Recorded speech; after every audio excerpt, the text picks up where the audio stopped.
मेरे प्यारे छात्रों, कल का जो लेक्चर 1 वीडियो अपलोड किया गया था, ये आप लोगों ने काफ़ी शेयर और सब्सक्राइब किया है और इसको देखकर मेरा जोश जुनून दोगुना हो गया है और आशा करेंगे कि आप लेक्चर 2 को भी इसी तरह लाइक, शेयर और सब्सक्राइब करेंगे।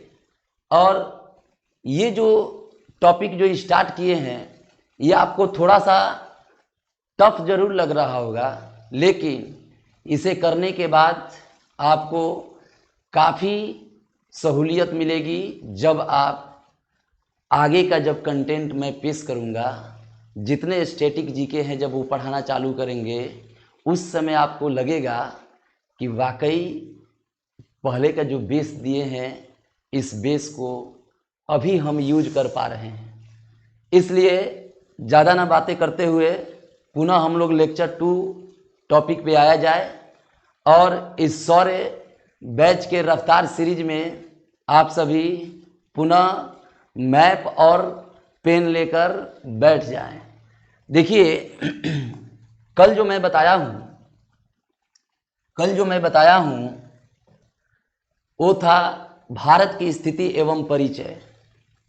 आज जो मैं उसी पर चर्चा लेक्चर 2 देने जा रहा हूं कि भारत का जो मैं पड़ोसी देश था, उससे सटने वाले राज्यों को मैं बताया।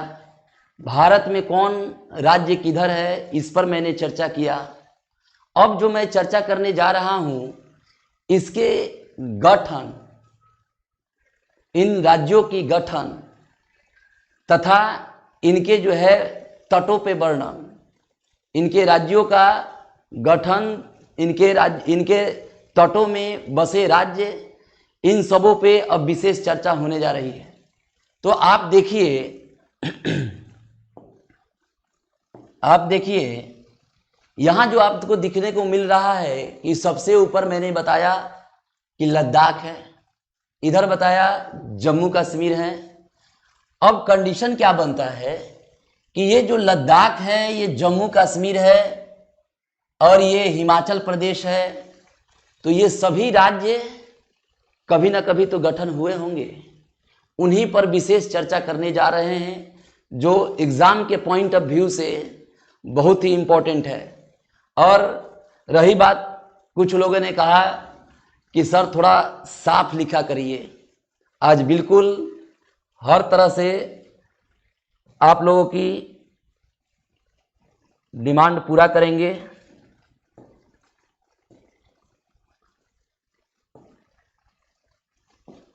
देखिए, आप जानते होंगे कि भारत में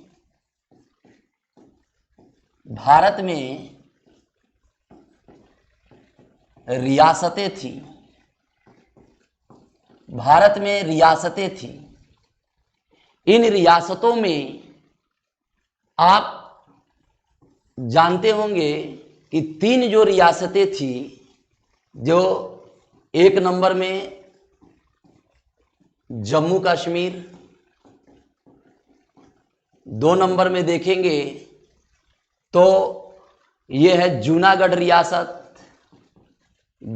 रियासत, 3 नंबर में जो देखेंगे ये है हैदराबाद रियासत। नाम सुने होंगे, जूनागढ़, जम्मू कश्मीर, हैदराबाद। ये जो जम्मू कश्मीर जो रियासत है, इस जम्मू कश्मीर रियासत में आप याद रखेंगे 26 अक्टूबर 1947 डोगरा वंश के अंतिम शासक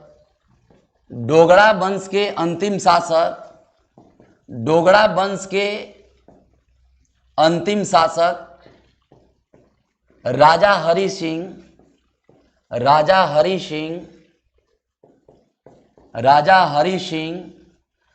विलय पत्र पर हस्ताक्षर किए थे। अर्थात 26 अक्टूबर 1947 को डोगरा वंश के अंतिम शासक राजा हरि सिंह विलय पत्र पर हस्ताक्षर किए थे और ये विलय पत्र पर हस्ताक्षर 370 तथा 35 का ए के तहत इन्होंने विलय पत्र पर हस्ताक्षर किए थे। अब रही बात, तो आप जानते हैं कि 26 अक्टूबर 1947 को इन्होंने विलय पत्र पर हस्ताक्षर कर दिया। इन्होंने विलय पत्र पर हस्ताक्षर कर दिया और यही जो कंटेंट है आप आगे ऊपर उठाएंगे तो 31 अक्टूबर 2019 को 2 केंद्र शासित प्रदेश बनाए गए। 2 केंद्र शासित प्रदेश बनाए गए। एक जो है उसको लद्दाख कहेंगे, एक जो है जम्मू एंड कश्मीर कहेंगे। यानी कि 31 अक्टूबर 2019 को लद्दाख एवं जम्मू कश्मीर बनाया गया, 2 केंद्र शासित प्रदेश बनाए गए। अब देखिए राज्य बना, उसके बाद जो है आज के डेट में 2 केंद्र शासित प्रदेश बन गया है। इससे नीचे आएंगे तो आप जानते ही हैं कि ये हिमाचल प्रदेश है। हिमाचल प्रदेश और हिमाचल प्रदेश, ये हिमाचल प्रदेश है और ये पंजाब है और ये हरियाणा है। तो ये जो पंजाब था, ये पंजाब, हरियाणा और ये जो दिख रहा है हिमाचल प्रदेश, इन सभी राज्यों को पहले पेप्सू के नाम से जाना जाता था। पेप्सू के नाम से जाना जाता था। पेप्सू के नाम से जाना जाता था। पेप्सू के नाम से जाना जाता था। Patiala east Punjab state union, ये जो पेप्सू राज्य जो थे ये 1956, पेप्सू जो राज्य थे 1956 में पंजाब में विलय हो गया। ये जो थे ये पंजाब में विलय हो गए। इसी तरह से आगे बढ़ेंगे तो 1966 में हरियाणा राज्य का गठन हो गया। हरियाणा राज्य का गठन हो गया। अब हरियाणा जो है 1966 में गठन हो गया। इसके बाद देखिए यहां जो आपको देखने को मिल रहा होगा, ये उत्तराखंड हो गया, ये उत्तर प्रदेश हो गया। इस तरह से कई राज्य बने। तो इसमें जो कुछ कमीशन बने हैं उस पे भी आप लोग विशेष फोकस रखेंगे। जैसे आपको याद रखना होगा कि एक समिति बनी थी जिसका नाम एसके धर आयोग है। एक समिति बनी थी जिसका नाम जेवीपी समिति है। जेवीपी समिति है। और ये जो दोनों जो थे ये 1948 में बने थे। 1948 में एसके धर आयोग और जेवीपी समिति बनी। ये समिति भाषाई आधार पर गठित राज्यों का भाषाई आधार पर गठित राज्यों का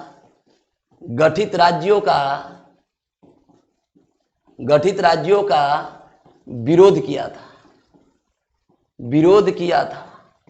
भाषाई आधार पर गठित राज्यों का विरोध एसके धर आयोग तथा जेवीपी समिति किए थे। जवाहरलाल नेहरू, वल्लभ भाई पटेल, पट्टाभी सीतारमैया समिति, और ये भाषाई आधार पर गठित राज्यों का विरोध किए। इसका गठन 1948 में हुआ था। देखिए आगे ऐसे ही बढ़ेंगे तो आप पॉलिटी में पढ़े होंगे कि पोट्टी श्री रामल्लू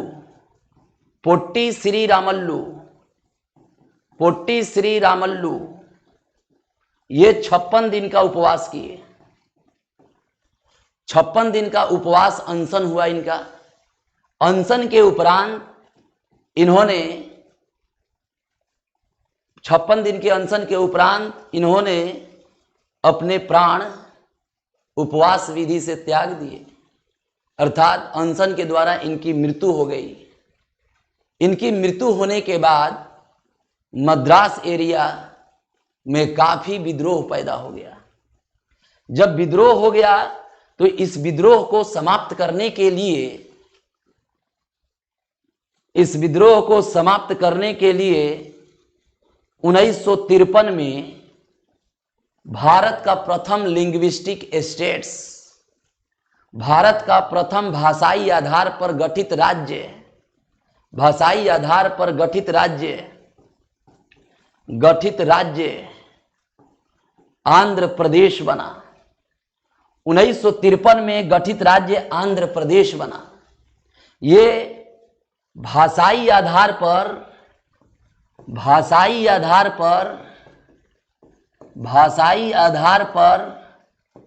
गठित प्रथम राज्य बना। ये 1953 में बना था। अब देखिए, इसके बाद 1953 में ही, आप बिल्कुल याद रखेंगे, 1953 में ही फजल अली आयोग का गठन हुआ। फजल अली आयोग का गठन हुआ। ये फजल अली आयोग 3 सदस्यीय समिति थी, और ये 3 सदस्यीय समिति, एक फजल अली थे, और एक हृदयनाथ कुंजरू थे, और एक के.एम. पणिकर थे। ये तीनों व्यक्ति मिलकर, और इन्होंने गठित राज्य के लिए लगे संशोधित अधिनियम बनाने। और ये जो है 1955 में रिपोर्ट पेश किए। 1955 में इन्होंने रिपोर्ट पेश किया, और 1955 के रिपोर्ट के उपरांत 1956 में इन्होंने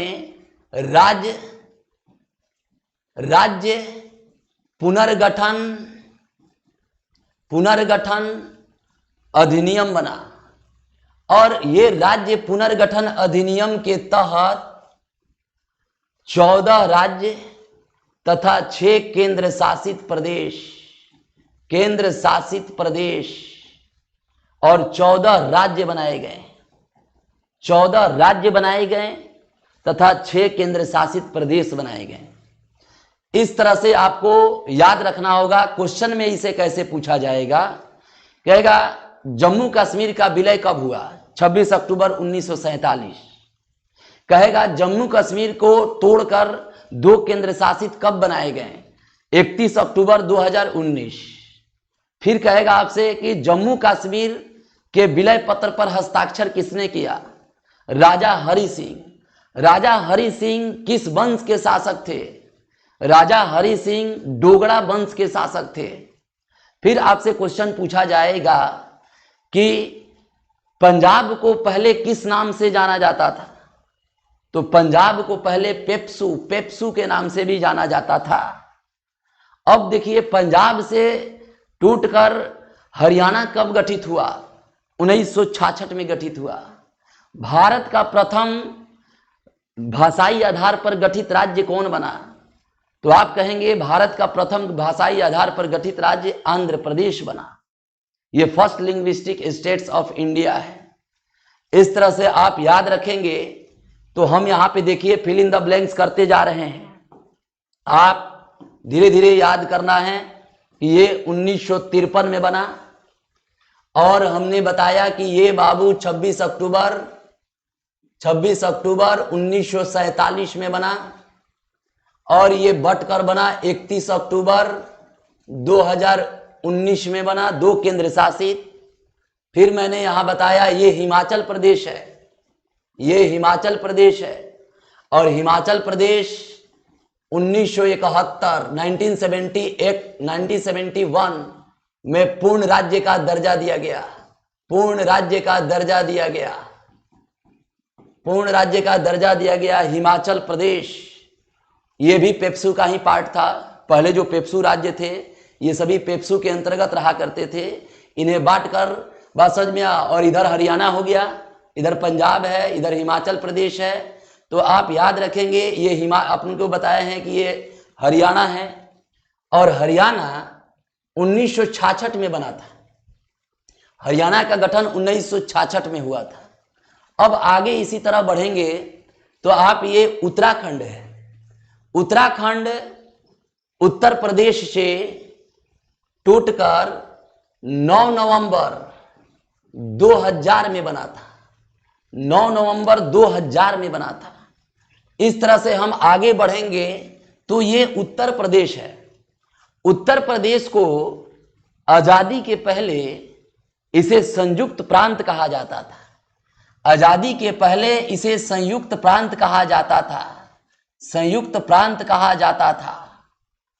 अब ये संयुक्त प्रांत के बाद जब अपना देश आजाद हुआ तो इसे उत्तर प्रदेश कहा जाने लगा। अब देखिए उत्तर प्रदेश के बाद मैं चल रहा हूं तो ये आपको दिख रहा है बिहार है। बिहार जो है 1912 में बना था। बिहार का गठन 1912 में किया गया था। इसी तरह से आगे बढ़ेंगे तो ये देखिए ये झारखंड है, और ये झारखंड आप जानते ही हैं कि झारखंड का गठन 15 नवंबर 2000 को किया गया। यानी झारखंड जो है बिहार से 15 नवंबर 2000 को अलग हुआ था। आप लोग विशेष फोकस इस डाटा पर करेंगे, यहां से 1-2 क्वेश्चंस आते ही हैं। अब बिल्कुल याद रखेंगे 15 नवंबर 2000 को बिहार से बटकर झारखंड बना। इसके बाद देखिए ये पश्चिम बंगाल है, और हमने देखिए जितने ये डाटा लिख रहा हूं ये सभी डाटा 14 राज्य तथा 6 केंद्र शासित प्रदेश बनने के बाद जिन सभी राज्यों का गठन हुआ है उन सभी का मैं डाटा बोल रहा हूं। अब जो देख रहे हैं कि ये बंगाल है, ये क्या है बंगाल है, यानी झारखंड के बगल में पश्चिम बंगाल है। ये पश्चिम बंगाल आप बिल्कुल याद रखेंगे, क्वेश्चन आता है कि बंगाल विभाजन कब हुआ था, तो आप कहेंगे बंगाल विभाजन 1905 में हुआ था। और बंगाल विभाजन 1905 में किसके शासनकाल में हुआ, तो आप कहेंगे लॉर्ड कर्जन के शासनकाल में हुआ। लॉर्ड कर्जन के शासनकाल में हुआ। अब हम आगे बढ़ेंगे तो देखिए ये है ओडिशा। अब ये ओडिशा है। ओडिशा भी पहले बिहार से संयुक्त था, किंतु 1936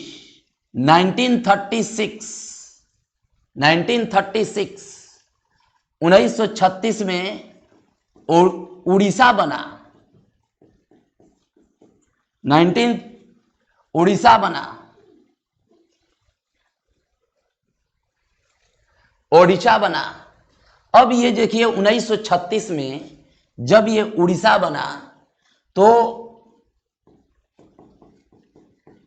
उड़ीसा बनने के बाद वर्तमान में इसे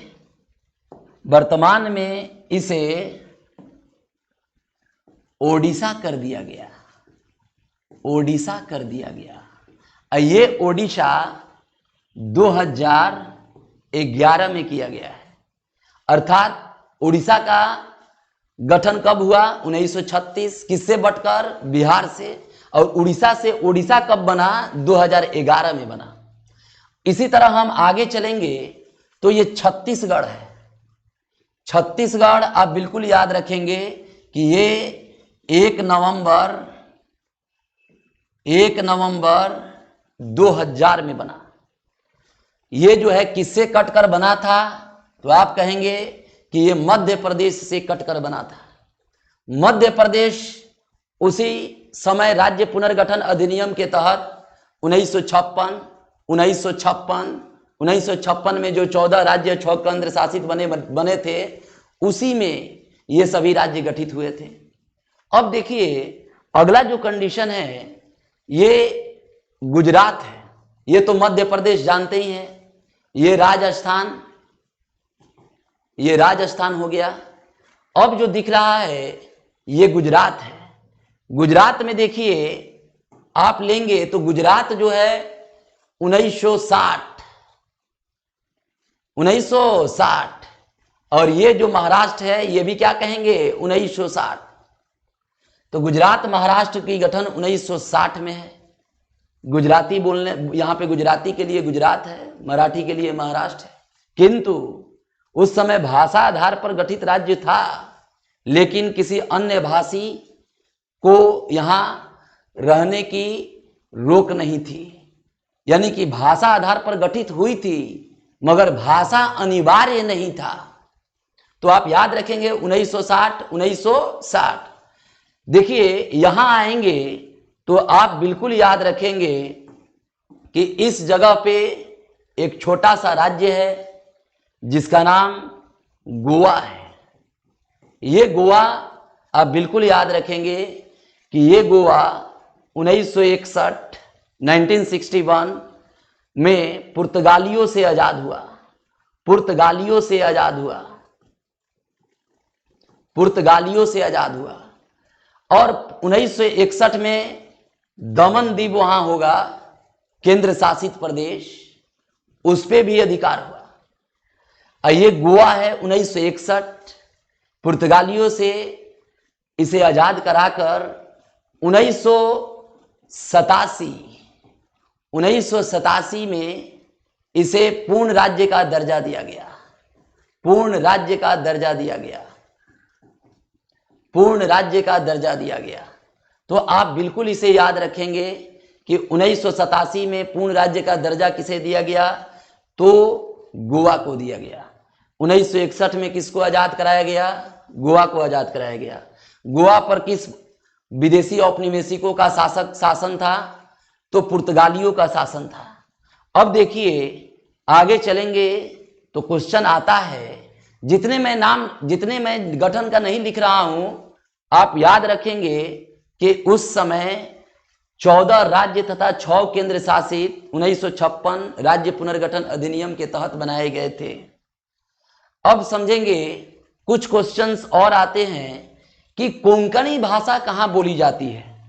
तो कोंकणी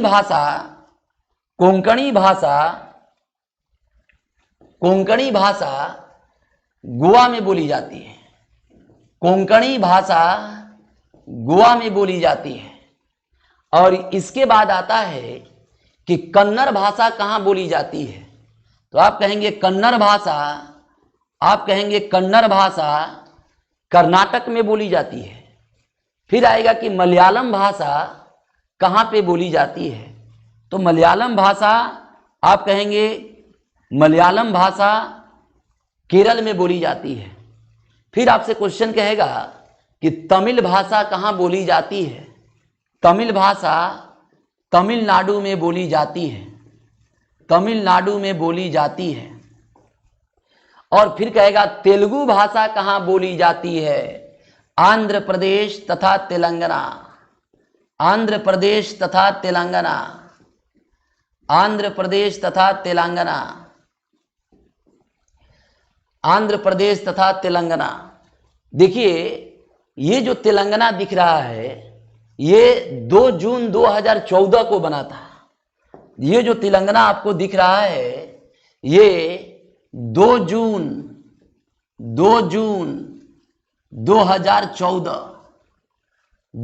2014 को तेलंगाना का गठन आंध्र प्रदेश से तोड़कर किया गया।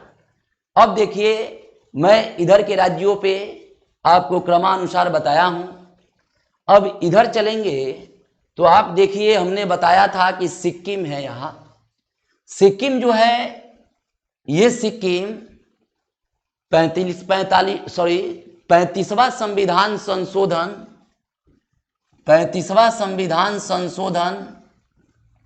1974 में सह राज्य बना। 35वां संविधान संशोधन 1974 में सह राज्य बना था। सह राज्य बना था। 35वां संविधान संशोधन 1974 में ये सह राज्य बना। फिर आपसे 36वां संविधान संशोधन 1975 में 22वां राज्य बना। 1975 में 22वां राज्य बना, 22वां राज्य बना। इस तरह से सिक्किम पहले सह राज्य बना, उसके बाद 22वां राज्य बना। ये दोनों डाटा आपसे बार बार पूछा जाता है। अब देखिए आगे बढ़ते हैं तो ये पूर्वोत्तर राज्य है। कहेगा पूर्वोत्तर का प्रवेश द्वार कौन है, तो आप कहेंगे सिक्किम। अब जो क्वेश्चन है पूर्वोत्तर का सबसे पूर्वी, कहेगा भारत का सबसे पूर्वी राज्य कौन है, अरुणाचल प्रदेश। देखिए अरुणाचल प्रदेश का गठन जब कहेगा तो आप आंसर दीजिएगा 1987। फिर जब आपसे कहेगा कि नागालैंड का गठन कब हुआ, तो आप जानेंगे कि ये नागालैंड है, ये नागालैंड 1963। ये नागालैंड 1963 में बना। अब जो दिख रहा होगा तो आप याद रखेंगे कि ये नागालैंड है, ये मणिपुर है, ये मिजोरम है। तो ये जो मिजोरम है, तो ये मिजोरम जो है, ये मिजोरम आप याद रखेंगे कि 1987 में बना। ये मिजोरम 1987 में बना। अब देखिए बचा 3 राज्य। ये जो है आप जानते ही हैं कि मेघालय है, ये मेघालय है, और ये जानते ही हैं कि मणिपुर है, और ये जानते ही हैं कि त्रिपुरा है। अर्थात ये तीनों राज्य 1972 में बने। ये तीनों राज्य 1972 में बने। तो आपको याद रखना होगा इन राज्यों का गठन। अब आपको जो राज्यों का परिचय है, इसको मैंने गठन का हर डेट आपको अच्छी तरह से प्रस्तुत कर दिए हैं। अब आपका काम है डे बाय डे, सुबह उठिए, एक बार गठन का रिवाइज करिए। सुबह उठकर जब रिवाइज करेंगे तो ही जाकर ये सब डाटा आ सकता है। और देखिए तैयारी जो होता है, ये तैयारी स्मार्टली वे में ही चलनी चाहिए। अब स्मार्टली वे में सुबह उठिए और डाटा को आप पूरा दिन भर का डाटा एक डायरी रखा करिए, उसमें लिखिए और लिखकर सुबह उठिए, डाटा को रट्टा मारते रहिए। इसलिए कि ये सब डाटा मिस कंसेप्ट में गलती हो जाते हैं। जब 4 ऑप्शन पे पेश होंगे तो कब होगा, इसका कब हुआ, इसका कब हुआ। तो आपको क्या करना होगा कि ये डाटा को एक डायरी बनाया करिए और ये डाटा को वहीं पे सेव करिए और सब ये डाटा को वहीं पे लिख दिए करेंगे। जैसे सुबह उठकर हनुमान चालीसा के जगह इसी को स्टार्ट कर देंगे कि इसको इस समय, इसको इस समय, इसको इस समय। जैसे लगातार 10 दिन ऐसे क्रिया करेंगे, या मैथ का फार्मूला हो, या रीजनिंग का फार्मूला हो, या जीके जीएस का डाटा हो, उस सब उठकर ब्रेन में नहीं रहेगा बल्कि आपके होठों पे चला आएगा। और ये करते करते आपको एग्जाम में किसी तरह के आपको कंफ्यूजन का शिकार आप नहीं हो सकते हैं, क्योंकि आपने इतने बार इसको देखा है कि ये ब्रेन में नहीं है बल्कि आपके होठों पे चला आएगा। तो आप इस तरह के कार्य थोड़ा किया करेंगे। अब देखिए हमने इस डाटा को बता दिया, अब आगे बढ़ते हैं तो कुछ और जो है उस पर चर्चा कर दें आपको। देखिए ये है, आप जानते ही हैं, ये है अंडमान निकोबार, ये है अंडमान निकोबार। तो अंडमान निकोबार केंद्र शासित प्रदेश हैं, और ये जानते ही हैं कि ये लक्षद्वीप है, ये लक्षद्वीप है। ये 1956 में ही बने थे, 1 नवंबर 1956, और ये भी 1 नवंबर 1956 में ही बने थे। और ये दोनों केंद्र शासित प्रदेश हैं।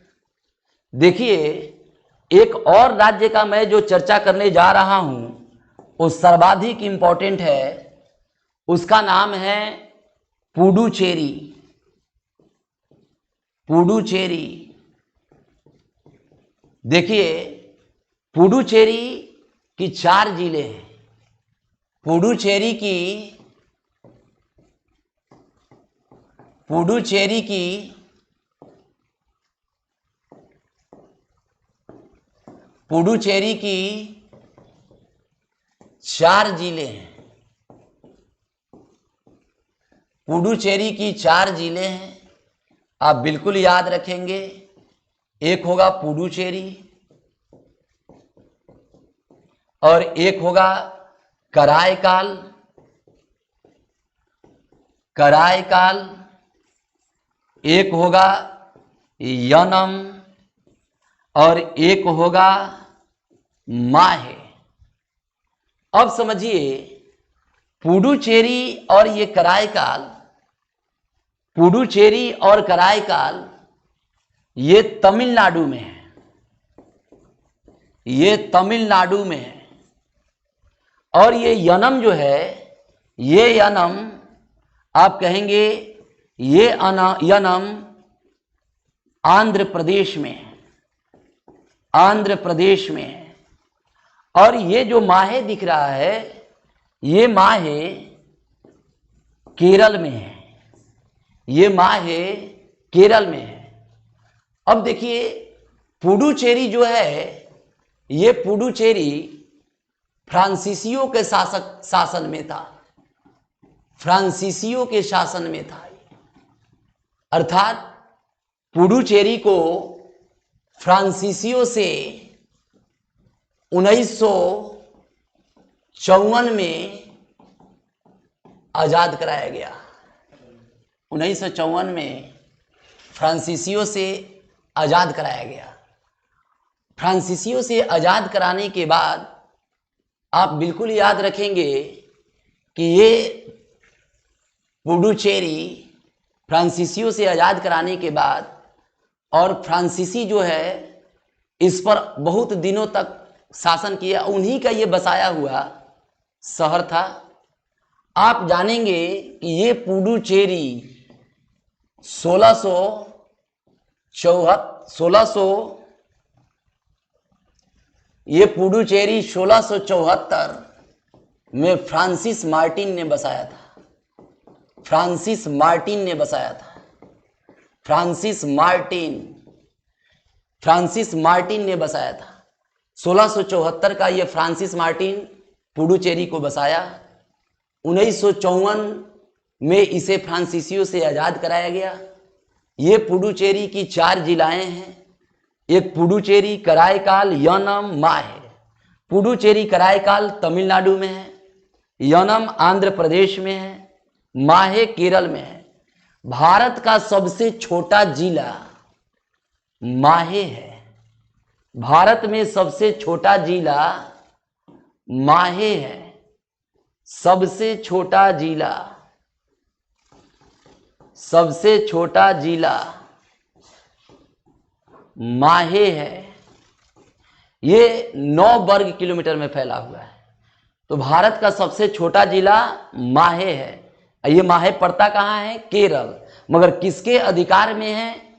तो पुडुचेरी के अधिकार में है। तो इस तरह से हमने पुडुचेरी के बारे में जान लिया। और ये लक्षद्वीप है, और ये 1956 में ही अंडमान निकोबार है। 1956 में ही लक्षद्वीप है।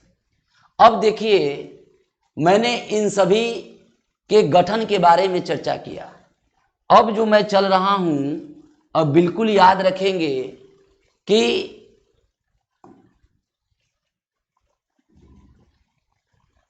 यहां पे अरब सागर, ये अरब सागर है। और ये जानते ही हैं बंगाल की खाड़ी है। ये पश्चिमी तट है, ये पूर्वी तट है। अब जानते ही हैं। अब पश्चिमी तट, पूर्वी तट, अब जानते ही हैं, पिछले दिन हम बताए हैं कि इसमें 5 राज्य हैं। और इसमें भी आपको मैं बताया हूं कि 4 राज्य हैं, ये 5 राज्य, ये 4 राज्य, कुल तटों पे बसे राज्य 9 हैं। अब जानिए कि भारत के बीचों बीच कर्क रेखाएं गुजरती हैं।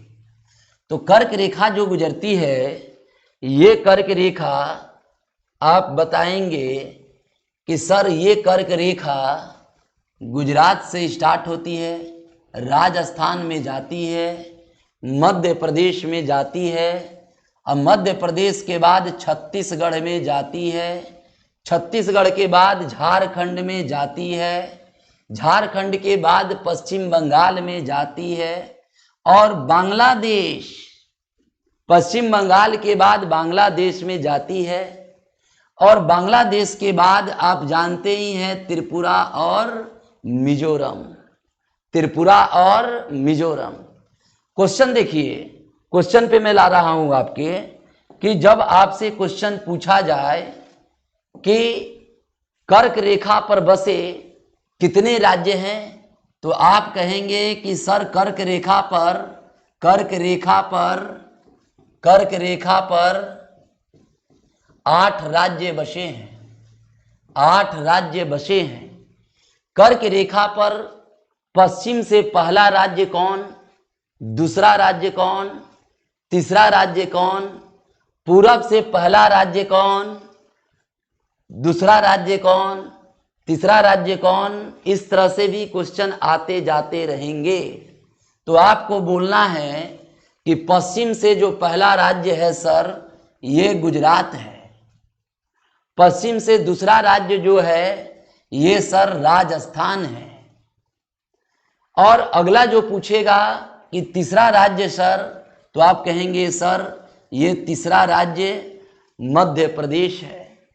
चौथा राज्य, तो आप कहेंगे चौथा राज्य छत्तीसगढ़ है, छत्तीसगढ़ है। और कहेंगे पांचवा राज्य, तो ये पांचवा राज्य आप जानते ही हैं कि बिहार के नीचे झारखंड है, तो यहां दे देंगे पांचवा राज्य है। ये आप जानते ही हैं कि पश्चिम बंगाल है, 6वां राज्य है। अब ये जानते ही हैं बांग्लादेश है, और इसके आगे चलेंगे तो ये जानते ही हैं ये 7वां राज्य है, और अंतिम में जानते ही हैं कि ये 8वां राज्य है मिजोरम। इस तरह से एकदम सीरीज में इसे याद रखना है। अब देखिए क्वेश्चन का ट्रेंड और क्या बदला है कि कर्क रेखा पर बसे शहर कौन है। कर्क रेखा पर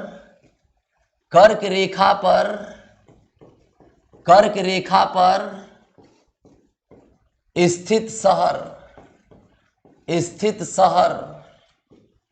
कर्क रेखा पर स्थित शहर, तो आप कहेंगे कर्क रेखा पर स्थित शहर, आप कहेंगे कर्क रेखा पर स्थित शहर गरबा है, गरबा है, गरबा है।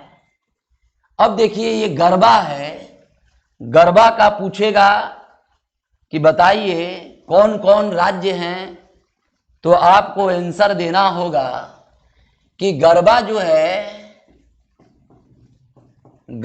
है ये गांधीनगर है, गांधीनगर गुजरात की राजधानी।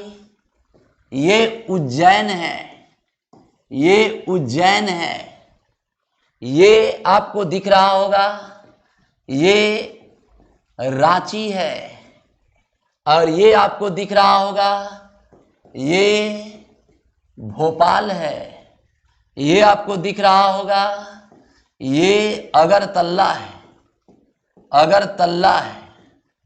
तो इस तरह से आपको याद करना होगा कि कर्क रेखा के निकटतम शहर, तो आप कहेंगे गरबा, जी से गांधीनगर, यू से उज्जैन, आर से रांची, बी से भोपाल, और ए से अगरतला। गुजरात की राजधानी गांधीनगर, झारखंड की राजधानी रांची, और त्रिपुरा की राजधानी अगरतला। कभी कभी ये भी आता है कि निम्न में से किस राज्य की राजधानी कर्क रेखा पर बसा है, तो आप आंसर दे सकते हैं रांची, आप आंसर दे सकते हैं निकटतम में गांधीनगर भी है, निकटतम में अगरतला भी है। तो आपको इसी क्रम में कर्क रेखा से भी प्रश्न आएंगे, आपको इसको याद करके रखना ही पड़ेगा। अगला देखिए, इस कंडीशन में आपसे पूछा जा सकता है कि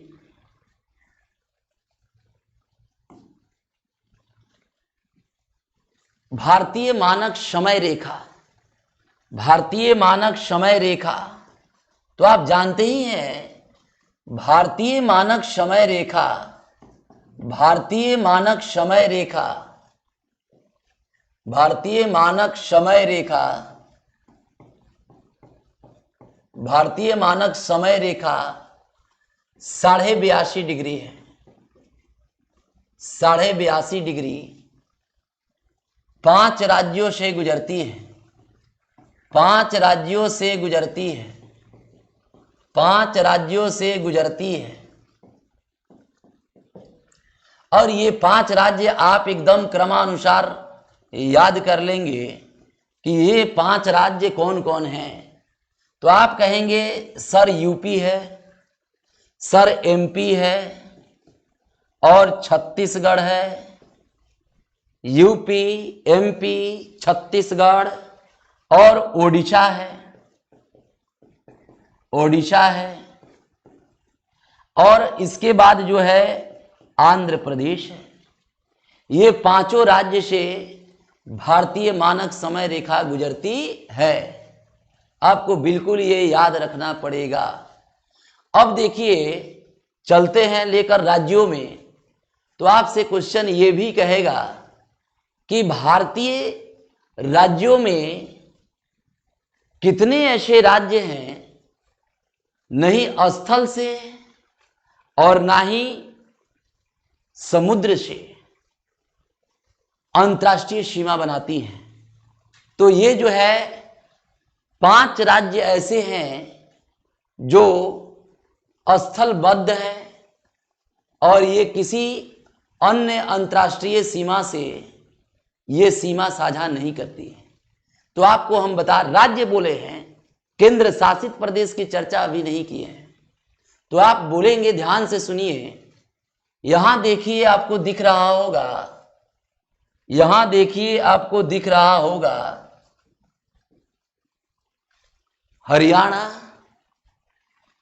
यहां देखिए आपको दिख रहा होगा मध्य प्रदेश, यहां देखिए आपको दिख रहा होगा छत्तीसगढ़, यहां देखिए आपको दिख रहा होगा झारखंड, यहां देखिए आपको दिख रहा होगा तेलंगाना।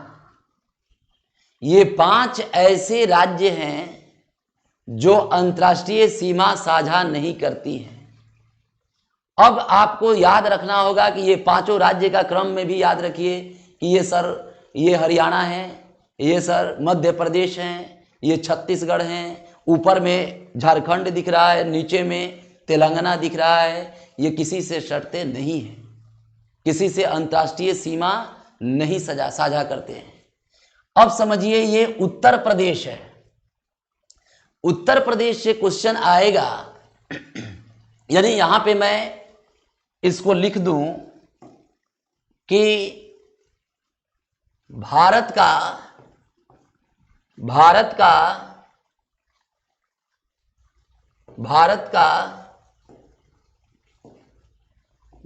का 5 ऐसे राज्य हैं, 5 ऐसे राज्य हैं जो अंतर्राष्ट्रीय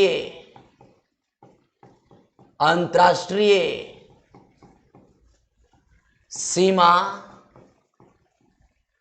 नहीं बनाती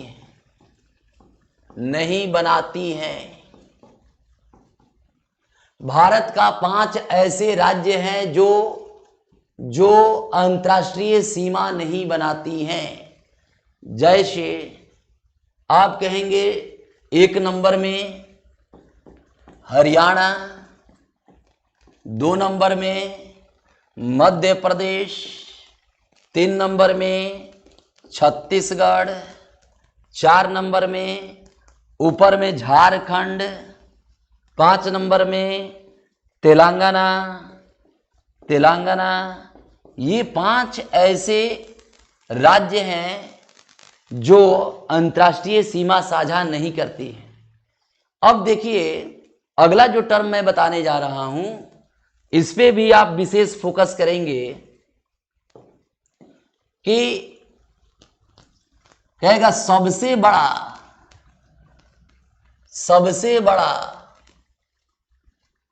भारत में अधिकतम राज्यों से सीमा स्पर्श करता है या करने वाले बड़े राज्य हैं, वो है उत्तर प्रदेश। उत्तर प्रदेश की सीमा साझा समझेंगे कि इधर देखिए, ये नंबर देखेंगे तो 1 नंबर दिख रहा होगा आपको कि उत्तर प्रदेश सीमा साझा बिहार से करता है। यहां देखिए उत्तर प्रदेश, यहां दिख रहा होगा झारखंड से भी सीमा साझा करता है। यहां आपको दिख रहा होगा कि छत्तीसगढ़ से भी सीमा साझा करता है। यहां आपको दिख रहा होगा कि मध्य प्रदेश से भी सीमा साझा करता है। और यहां आपको दिख रहा होगा कि ये जो है राजस्थान से भी सीमा साझा करता है। और यहां आपको दिख रहा होगा कि ये हरियाणा से भी सीमा साझा करता है। और ये आपको दिख रहा होगा यहां पे हिमाचल प्रदेश है, ये भी सीमा साझा करता है। और देखिए ये तो आपको दिख रहा ही है कि इसी से टूटा भाग 9 नवंबर 2000 उत्तराखंड से भी सीमा साझा करता है। अब देखिए इस क्रम में आपको एकदम बिल्कुल याद होना चाहिए, कभी ना कभी ये यूपी पेट में भी आते हैं और ग्रुप डी में भी ये पूछा जाता है कि भारत का निम्न में से कौन सा ऐसा राज्य है जो सबसे अधिक राज्यों से सीमा साझा करता है। तो देखिए 8 राज्य हैं और यहां देखिए इस जगह पे तो एक केंद्र शासित प्रदेश है, एक केंद्र शासित प्रदेश है, एक केंद्र शासित प्रदेश है, केंद्र शासित प्रदेश, एक केंद्र शासित प्रदेश है। अब आप बिल्कुल याद रखेंगे कि ये उत्तर प्रदेश नेपाल से भी सीमा साझा करता है। उत्तर प्रदेश की सीमा नेपाल से भी सटती है। तो आपको याद रखना होगा कि उत्तर प्रदेश कितने राज्य से सटते हैं? 8। कहेगा उत्तर प्रदेश से सीमा कितने केंद्र शासित प्रदेश सटते हैं? तो दिल्ली। तो इस तरह से आप याद रखेंगे कि 9 टोटल जो है 9 राज्यों से सीमा स्पर्श करता है, मगर राज्य दिया रहेगा तो आप आंसर देंगे 8 राज्यों से सीमा साझा करता है। बात समझ में आ गई होगी। तो इसको आप बिल्कुल नोट डाउन करेंगे। और यहां देखिए उत्तर प्रदेश का एक जिला है जिसका नाम है सोनभद्र। ये सोनभद्र जिला भी अपने आप में कम नहीं है। सोनभद्र जिला दिख रहा होगा तो सोनभद्र जिला इधर से देखिए मध्य प्रदेश है, इधर से देखिए छत्तीसगढ़ है, इधर से देखिए ये जो पार्ट है ये झारखंड है। और आपको याद रखना होगा कि ये सोनभद्र जिला इधर से देखिए तो ये बिहार भी है। यानी भारत का एकमात्र जिला सोनभद्र है जो 4 राज्यों से स्पर्श करता है। तो आपको बिल्कुल याद रखना होगा। तो इसको मैं बना दूं कि भारत की सबसे अधिक राज्यों से स्पर्श, भारत की सबसे अधिक राज्यों से स्पर्श सोनभद्र जिला करता है। सोनभद्र जिला करता है। सोनभद्र जिला करता है। सोनभद्र, सोनभद्र जिला कितने राज्यों से कर रहा है? तो 4 राज्यों से स्पर्श कर रहा है। कौन कौन राज्यों से कर रहा है? तो आप कहेंगे सर मध्य प्रदेश है, सर छत्तीसगढ़ है, सर यहां से झारखंड है और बिहार भी है। तो इस तरह से 4 राज्यों से सीमा स्पर्श करने वाला जिला सोनभद्र जिला। सर्वाधिक राज्यों से स्पर्श करने वाला राज्य तो उत्तर प्रदेश, केंद्र शासित, और 8 राज्यों से ये स्पर्श करता है। तो इस तरह से आपको जो है आज जो मैं बताया हूं, ये जो है इसके सबसे बड़ी बात गठन है। अब सुनिए, गठन में आपको बिल्कुल याद रखना है कि डाटा पे इसको हम कैसे सेट करें। तो देखिए, डाटा के लिए मैं बताने जा रहा हूं। आप बिल्कुल याद रखेंगे कि डाटा के लिए आप कैसे इसको सेव करेंगे।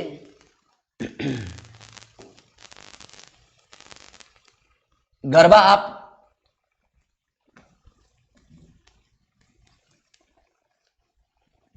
बिल्कुल याद रखेंगे। गरबा को मैं इधर साइड कर दे रहा हूं।